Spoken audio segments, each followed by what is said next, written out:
So hi there all, my name is Tám Nguyen, my pronouns are they, them, and today I'm here with Dr. David Powers Corwin to talk about their course, Feminist and Queer Research Methods.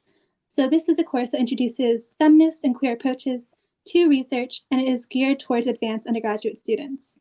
The course focuses on techniques for collecting, analyzing, and writing up research, and it examines central methodological concerns and issues raised by feminist and queer scholars. So, Dr. David, some of your expertise centers around feminist qualitative methods and queer theory. So, something I want to ask you is what draws you to these topics, and what should students expect to take away from the course? So great question, Thom. Thanks for asking. So originally, I thought I was going to be a theorist when I went to graduate school. And then as I got into graduate school, I still love theory. I still teach theory courses. But as someone that considers themselves a methodologist now, I really found out that we really don't have feminist practice and we really don't have change when we think about breaking down systems like we do with queer theory without method. And so when we think about the nuts and bolts of how we do everything from analyze texts to analyze language, to do interviews, to do surveys, to do observations, we need method and we need feminist and queer thought to think about challenging what we already know. And in methodology, we can focus a lot and we need to focus a lot on what's a good interview, what's a good survey, what's a good textual analysis, what's a good observation.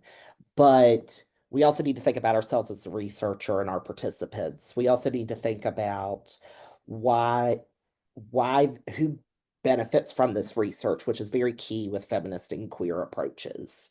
When we think about people from marginalized backgrounds that we're researching about or researching their stories in some ways, feminist and queer methods can help us think about, even if we as researchers identify with a marginalized identity, where do we have privilege and where do we have a different experience than the people we're researching?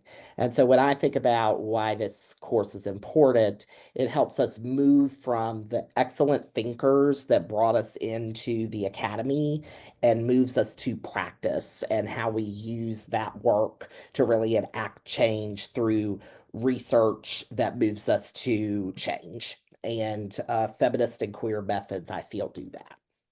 So, Thumb, you took another research methods course with me, Research for Social Change. What was your experience and how has it shaped your learning in other courses? Also, what did you gain specifically about feminist and queer methods in that course? Yes, absolutely. So this course actually has been really foundational to my thinking, especially in my other coursework.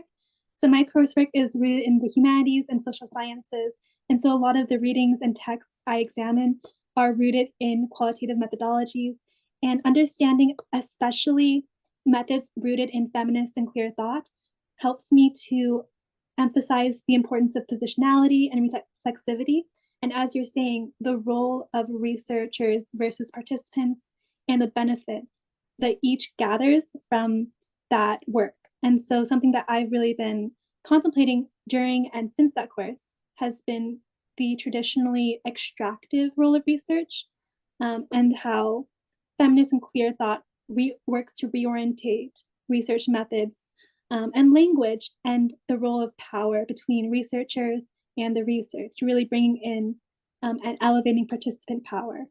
Some things that have really stuck with me have been some language shifts, such as queering, and shifting the idea of something like convenience sampling towards queer kinship circles. And that was really, really striking for me because it emphasizes how important positionality and personal involvement outside of the scope of research, how important that can be to make sure that the research benefits everybody. So everybody feel absolutely free to reach out to either me or Dr. David if you have any questions, thoughts, comments, or just want to chat about this course. And we absolutely look forward to seeing you in class.